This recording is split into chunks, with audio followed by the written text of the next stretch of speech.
campaign at the eastern foothills of Funiu Mountain was a series of battles fought between the nationalists and the communists during the Chinese Civil War after World War II for the control of western Hubei, and the border areas of Hubei, Henan and Shaanxi provinces. The campaign resulted in the communist victory. Prelude. In mid-October 1947, the nationalists had gathered forces included the 5th Corps centered at Luoyang at the east, and the reorganized 1st Division and the reorganized 36th Division at Tongguan County at the west for the preparation to reopen the Longhair Railway transportation communication line by first surrounding and then annihilating the communist force led by Commander Chen Gangan. Political Commissar Xie Fuji. On October 20, 1947, the Communist High Command ordered Chen Gangan Xie Fuji to split their force into three. One part would remain along the railroad to distract the enemy, and the other would strike southern Shaanxi. The third part, the main force, should cross the railroad to push southward, and would strike regions included Nangzhou, Wuyang,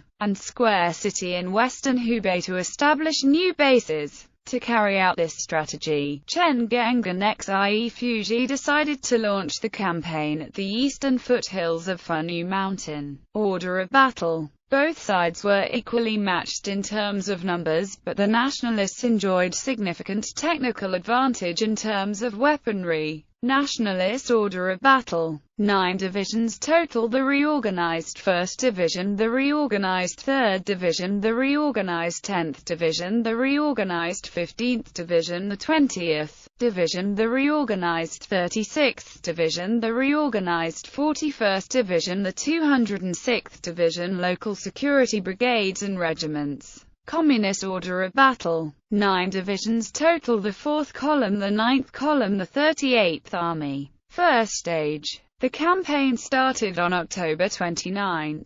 1947 with the Communist 55th Division of the 38th Army deployed along the Longhair Railroad to tie down the nationalist forces, and the rest units of the Communist 38th Army and the 12th Brigade of the Communist 4th Column struck toward southern Shaanxi. The rest units of the Communist 4th Column and the Communist 9th Column struck the nationalist-controlled regions in multiple fronts. From November 1, 1947 to November 4, 1947, Linru, Jia County, Dengfeng, Lushan, and Baofeng fell into the communist hands. The nationalist reorganized 15th Division guarding these regions suffered greatly in the process, with more than 2,500 killed in the Battle of Jia County alone on November 4, 1947. The nationalists were forced to redeploy by dispatching the reorganized 3rd Division and the 20th Division toward Baofeng and Jia County.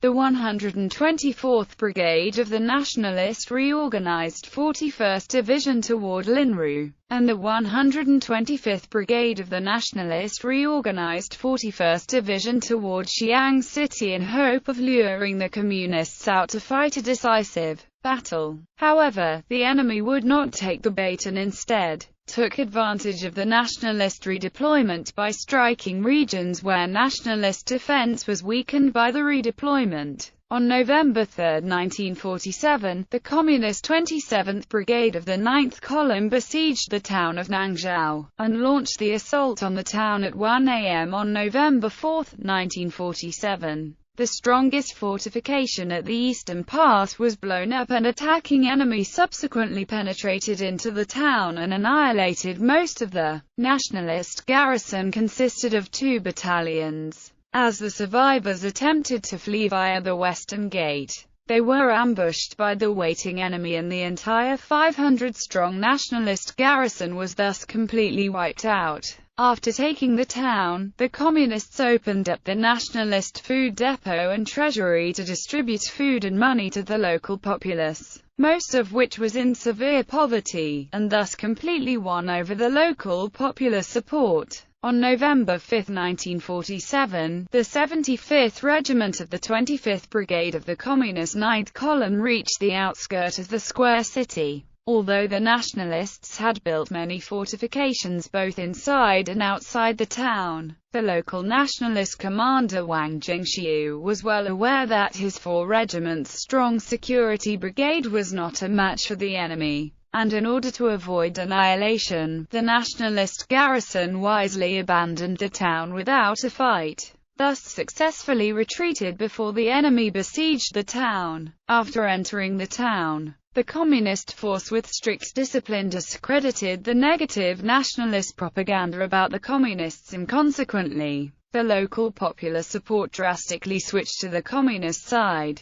Chiang Kai-shek immediately ordered the commander-in-chief of the 5th Corps Li Taizhong to personally lead the nationalist reorganized 3rd Division, and the 20th Division totaling 7 brigades to pursue the communists for the subsequent elimination. The Communists held a conference in the town of Nangzhou on November 8, 1947, and decided not to engage the technically superior nationalist adversary. Instead, the nationalists would be lured into the Funiu Mountains and tricked into dispersing themselves into smaller fragments first, and then when the situation allowed, the communists would annihilate these small fragments one by one, while some communist units would fake as the main force to lure the nationalists into the mountains. The actual main force would take advantage of the overstretched nationalist defense by establishing new communist bases in the remote and rural regions. Second stage. The Communist 13th Brigade of the 4th Column and the 25th Brigade of the 9th Column under the political commissar Huang Zhen and the deputy commander-in-chief Huang Ziyu of the Communist 9th Column had successfully tricked the nationalists in believing that they were the main communist force by faking as a much larger force on their attack toward Zhenping, Internal Township and Western Gorge entrance regions. The nationalists were tricked to deploy the 3rd Reorganized Division and the 125th Brigade of the 41st Division to pursue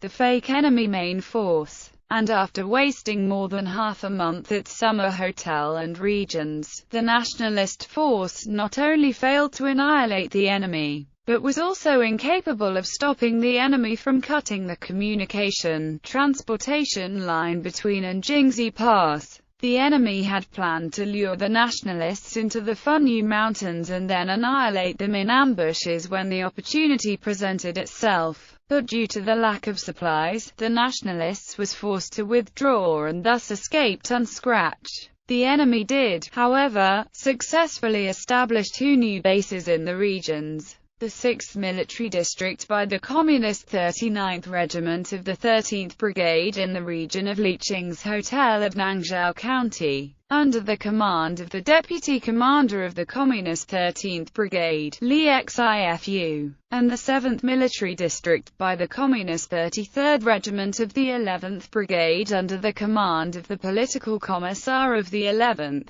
Brigade, Hu Runge. Meanwhile, the main force of the Communist 9th Column and the 22nd Brigade of the Communist 4th Column threatened Luoyang by penetrating into the vicinity of the city, forcing the nationalist 206th Division to be redeployed to strengthen the defensive of the city. The 10th Brigade and the 11th Brigade of the Communist 4th Column penetrated into regions of Wuyang, Square City, and Miyang, forcing the nationalist reorganized 10th Division and the 124th Brigade of the nationalist reorganized 41st Division to be redeployed to east of Beijing-Hankou Railroad, in order to take the initiative by luring the nationalists to overstretch themselves. The newly taken towns of Square City and Nangzhou were intentionally abandoned by the communists, and the nationalists subsequently fell for the trick by ordering Song Kazun, the nationalist chief of staff of the 6th Regional Security Command of Henan, to re-enter the Nangzhou as the new mayor of the town and the commander. The local garrison, the former nationalist garrison of the Square City, meanwhile, was ordered back to the town under Wang Jingxiu, the commander. On November 11, 1947, the Communist 10th Brigade of the 4th Column in the eastern foothills of the Funiu Mountain launched a surprise attack on Square City.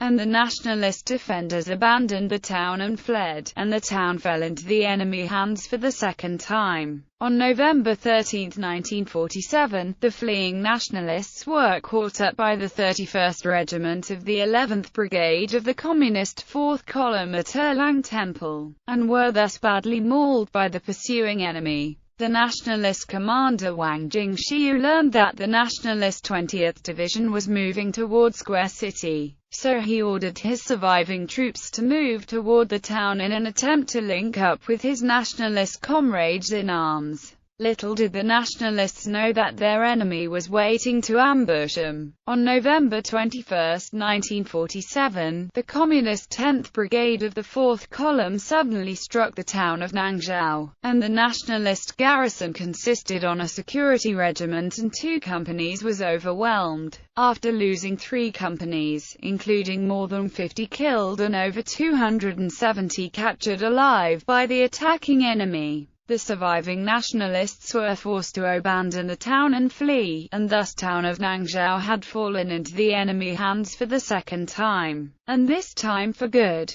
On November 22, 1947, as the nationalist commander Wang Jingxiu's surviving self-defense of the Square City reached 8 Mile intersection, King Yu's village, and Eastern Chi village regions south of Square City, it was ambushed by the Communist 31st Regiment of the 11th Brigade of the 4th Column. Only 100 or so under the command of the commander of the nationalist force by Gixuan was lucky enough to escape, while all of the rest were annihilated by the waiting enemy. The nationalists suffered 740 fatalities and another 400 plus were captured alive by the enemy, including the deputy commander Ma Liafu, who was able to successfully escape later during a forced march. After his escape, Ma Liafu immediately went to Kaifeng to ask the nationalist provincial chairman Liu Mei'an for help, but instead, he was executed on the spot for his failure as Liu Mei'an ordered him to be shot in front of other nationalist commanders. On the other front, the Communist 38th Army established a new base in the regions of Merchant County, Luonan, and Merchant Southern, while the Communist 12th Brigade established another new base in the regions of Mountain Sun, Yunxi, Henan, Upper Pass. On November 23, 1947, the nationalist 133rd Brigade of the 20th Division under the divisional commander Yang Gankai began its push toward Square City from Independent Tree Town, but the progress was slow due to the stubborn resistance from the 10th Brigade and the 11th Brigade of the Communist 4th Column at Yueyang Village, Zan Village, and northern New Street regions. On November 24, 1947, the nationalist 134th Brigade of the 20th Division also began its push toward Square City from Nanyang, Henan, and after some setback at Pengliao regions due to enemy resistance, managed to link up with the nationalist 133rd Brigade of the 20th Division in the region to east of Square City. The enemy gave up the town without a fight in attempt to lure the nationalists into the mountain for an ambush, but the nationalists refused to be baited and would not venture out of the protection of the city wall, realizing the isolated was in danger being besieged by the enemy and thus suffering possible annihilation. The nationalists wisely decided to abandon Square City on November 25, 1947, and retreated toward Wuyang, and the campaign concluded with Square City fell into the enemy hands for a third time, and this time for good. Outcome: the nationalists suffered more than 12,000 fatalities in their defeat, and a total of 18 cities and towns had fallen into the enemy hands. In addition, the enemy had successfully turned the guerrilla base in the Funiu mountain into a new communist base. Furthermore, the enemy was successful in establishing several brand new communist bases and thus further threatened the nationalist reign in the North China Plain. The communist success was mainly due to the correct strategy of first luring the technically superior nationalist opponent into dispersing its forces into many smaller fragments, and then to concentrate overwhelmingly numerically superior force in one battle on a single fragmented nationalist force for annihilation, and eventually accumulate many small victories into large ones. The result of the communist strategy was that a total of 18 towns and cities fell into the communist hands, and the communists had established themselves firmly in the border areas of Henan, Hubei and Shaanxi provinces.